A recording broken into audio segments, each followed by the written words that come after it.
How's it going, Bat Family? Welcome to another Batwoman breakdown, I suppose, a reaction, my pure, unfiltered thoughts. As you can tell, I've got the Batman Christmas jumper on, and we've got new Boba beanies in, so check one of those out if you want them. Links in the top pin comment. I feel like I have seen a part of this trailer because they released something a little while ago, and I think half of this trailer is made up from that first clip. Either way, I want to give my thoughts and just be transparent with you guys. Am I looking forward to this? Does it look good?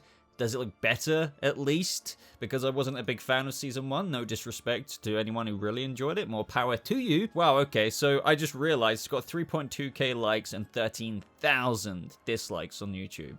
Top comment.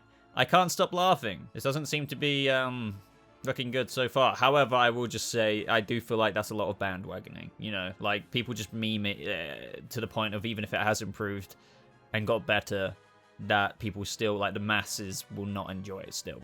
Twinkle, twinkle, Oh, Alice? little bat, I wonder where you're at. She just finds the costume, as we all know.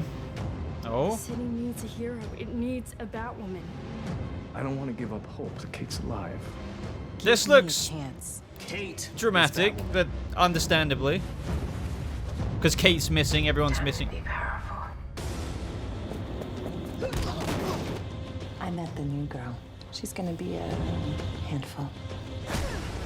I like that. That is, you know, that action. Boo. I like that. Alice is planning something big. Don't kill me, but I made some alterations. To what, the suit? New look. New Batwoman. Batwoman. New episode starts Sunday, January 17th. Stream free next. Immediate thoughts, immediate fallout. I like the overall vibe of the trailer in terms of, like, obviously Kate Kane's missing. This presented a big problem for the show, and obviously in real life, but obviously within the show that creates a massive problem as well because everyone's petrified about what's happening with her. Where is she? I'll get onto my theories and speculation about what I think in terms of the narrative and the story from what this presents to us.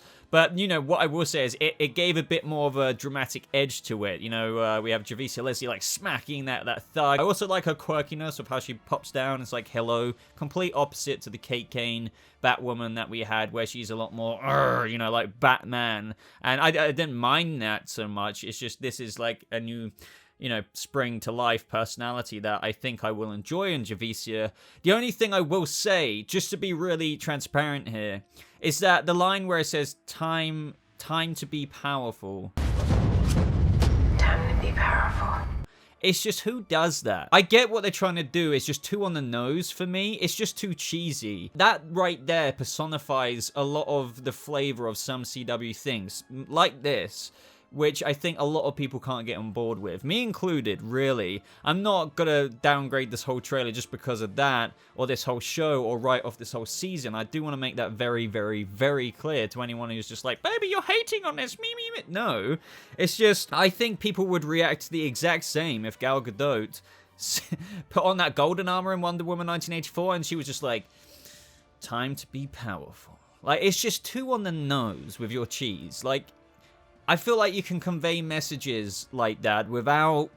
You guys get what I'm on about. It's just, for example, one of the top comments. Now, I do want to say and disclaim that, obviously, as I said at the beginning of this video, like, I do feel like a lot of these are just a meme for meme's sake. But this is kind of fair enough. Like someone else said, from now on, whenever I'm about to do anything, I'm going to say, time to be powerful. It does kind of, you know, give off the on-the-nose vibe a bit too much. However, what I am happy to say is that I do like the look of the rest of the trailer. It looks really dramatic. Everyone's acting chop seems to be coming out. I do disagree with some of these top comments on the official YouTube video saying, let's take something terrible and make it worse. The execs on the show. I don't think that's the case. I just feel like there's still going to be some cheese in this show, no doubt. I don't particularly like this show, and I want it to get better, but there's a lot of things inherently about this show that I fundamentally disagree with in the first place. Like, Gotham in this world isn't remotely remotely like Gotham. I can list a whole bunch of things. Maybe I can do a whole separate video dedicated to that, but I think some people in the Batwoman community will take that as an outright direct act of war, but it would just be more critiquing it, you know, like the world building and the writing. But either way, as I said, the reason why I'm covering this, before anyone asks this in the comments, like, why do you cover this if you aren't a massive fan of it? That doesn't mean that I can't cover it. You know, I'm interested in this medium. I like the Bat family. Naturally, when there's a live action Batwoman show, especially after how I didn't rate last season like high at all, like it was abysmally bad in my opinion up until it started to grow on me around episode 16, 17, 18, you know, where there was a bit more stuff going on. I was certainly intrigued by the Bruce Wayne Hush cliffhanger, and with season 2, like, I feel like I owe it to myself, but not only that, just from my perspective to you guys in the video, what I think of it. Like, this is a massive change up. It's basically a season 1.2 Mark 2. That is essentially a reboot with a new main character. Of course I'm going to make videos about it. Of course I'm going to talk about it because it's very, very interesting. Are they going to improve it? I do think the Batmobile looks very tacky. Don't get me wrong, the car itself is fine. It's just, I think it's so CW that they decide to put a sticker decal on it. Like, you know, I'm not saying it's an actual sticker, but like if that was any other production, there's nothing wrong with the inherent design or placement of the bat symbol they've got on that car that Javicia Leslie will be riding around, as opposed to Kate Kane, who went with the bikes. It's just that you put a freaking laptop sticker on it, for crying out. Like, that looks very tacky. It's like, I can't really take it seriously. If it was like a slightly extruded metallic plate emblem, bang, right there, it looks a lot cooler. It's just, it couldn't be more typical that it's like a little, almost like, you know, temporary tattoo-esque image of a design. I just feel like they could have done a much better job with their Batmobile, if that is what it is. I am looking forward to seeing, is that the right word, looking forward? Yeah, I suppose so. Looking forward to just seeing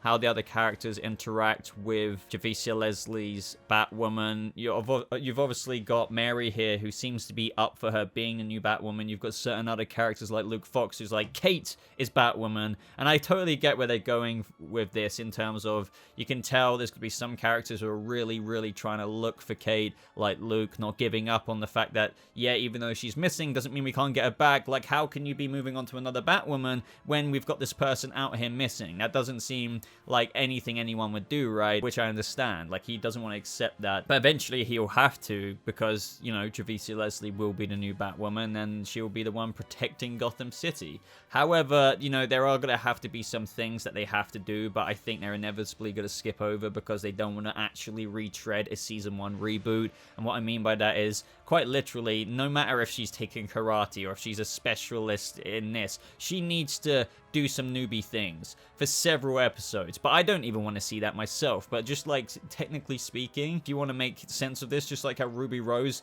did a lot of newbie things in her first few weeks as Batwoman, you kind of need to do the same thing here, because you don't just take to being a vigilante looking after a whole city, Gotham, overnight. But I've got a feeling they won't put as much effort into that because they just want to get into things. So I get the struggle there. I am intrigued as to what Alice is doing, especially with the beginning of this saying, twinkle, twinkle, little bat, I wonder where you are at, or whatever it is. It makes me think, is she got something to do with her sister's disappearance? I'm not saying that is the case at all, just pondering that for a second. I think that'd be super interesting, because it's like, oh, the sister of Kate Kane has kidnapped, well, her own sister, and she's keeping it a secret from everyone else, and that's how she's still in the show, kind of. As I said, don't necessarily think that's the case. And she doesn't seem to be too bothered here. I know their relationship is very strained. I'm quite intrigued to see what they're going to do with Kate Kane's Batwoman in terms of her disappearance. Obviously, we're not going to find out exactly what. It's just going to be really interesting to analyze how concrete their backstory is and writing about seeing how she really is out of the picture. And just rewatching it again in between the cuts here, it's just like, I honestly do feel like they let...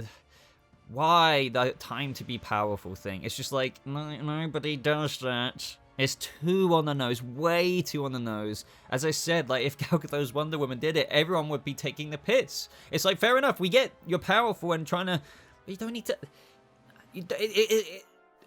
Think about it. If that was me and I was seriously about to go out and be a vigilante, I wouldn't say that. Ah, man, it's just... I don't get how they can't take themselves out of their own little circle and see what and how they're conveying themselves through this trailer. It's not the end of the world, obviously, but if there's this kind of level of cheese in it, you have to think that that level of cheese will be somewhat consistent throughout, I guess, the second season. Just to repeat once again, I'd be saying the same thing if this was Grant Gustin's Barry Allen, like if he got his Speed Force back, as we know he's going to get next season, and he was like, right, time to be powerful. Like, everyone would just be like, what? Overall, though, it looks okay. I like certain vibes from the trailer, but I think you get my overall consensus now. I will be giving my impressions on season 2. Probably won't review the whole thing. It would just be kind of, you know, just let's look at this product and see what it's about. But I don't think I have a massive investment in this way of procedural CW storytelling anymore. It's just, for me, it's way too transparent that I just can't get absorbed in this kind of thing anymore. But we're gonna have to wait and see, because as I said, there are certain parts of that I feel like have quite a bit of a momentum to it, a momentum that I can subscribe to, and that's mainly the bits where they were playing that dramatic music. You have Jacob Kane saying, I'm not gonna give up hope that Kate's alive, and you have freaking Javicia Leslie looking badass in the bat suit, just freaking laying it down on some scarecrow looking thug. So I like that stuff. If only it was all that kind of stuff. But hey, what did you make of this? Do you think it looks like a bit more flavorsome like I do than Batwoman Season 1? But then again, they have to bring a bit too much on the nose of the cheese stuff, like that cheesy line. Either way, leave a like on this video if you did enjoy it. Subscribe for more kind of updates and reactions from me, I guess, on Batwoman. But also check out my Wonder Woman 1984 review. No spoilers. Warner Brothers invited me out to London to go see it in an early press screening. Big thanks to them, because that allowed me to do that video. So if you want to go into that getting an idea of what the movie's like with absolutely zero plot spoilers, I would appreciate it if you check that video out. That is everything, so thank you so much for watching. I hope you all have a lovely rest of your day, and I'll see you, Bat Family, in the next video. Goodbye.